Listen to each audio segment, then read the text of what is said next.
जीवन का हर क्षण निर्णय का क्षण होता है। प्रत्येक पद दूसरे पद के विषय में कोई निर्णय कर ही नहीं पाता और निर्णय अपना प्रभाव छोड़ जाता है।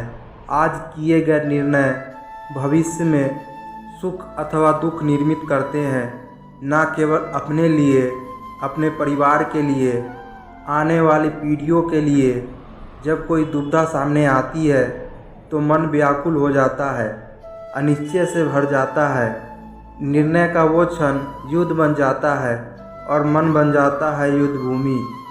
अधिकतर निर्णय हम दुविधा का उपाय करने के लिए नहीं, केवल मन को शांत करने के लिए लेते हैं। पर क्या कोई दौड़ते हुए भोजन कर सकता है? नहीं। तो क्या युद्ध से जूझता हुआ मन कोई योग्य निर्णय ले पाएगा? वास्तव में शांत मन से जब कोई निर्णय करता है तो अपने लिए सुखद भविष्य बनाता है, किंतु अपने मन को शांत करने के लिए कोई निर्णय करता है तो वो व्यक्ति भविष्य में अपने लिए कांटों भरे वृक्ष लगाता है। स्वयं विचार कीजिएगा।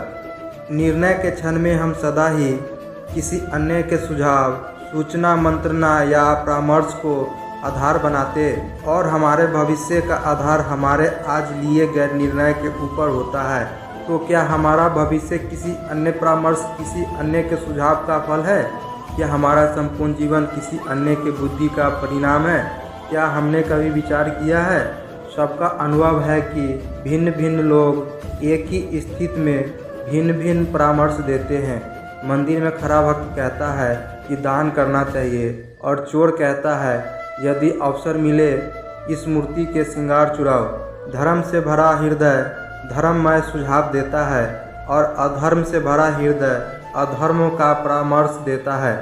हरमय सुझाव का स्वीकार ही मनुष्य को सुख की ओर ले जाता है, किंतु वैसे परामर्श का अस्वीकार करना तभी संभव होता है जब हृदय में धर्म अर्थात किसी का सुझाव अथवा परामर्श स्वीकार करने से पूर्व स्वयं अपने हृदय में धर्म को स्थापित करना क्या आवश्यक नहीं है? स्वयं विचार कीजिएगा। भविष्य के आधार पर सब आज का निर्णय लेना चाहते हैं। भविष्य में सुख मिले, भविष्य में सुरक्षित हो, ऐसे निर्णय आज लेने का प्रयत्न रखता है सबका। आप अपने जीवन को देखिए, क्या आपके अधिकतर निर्णय के पीछे भविष्य विचार नहीं होता?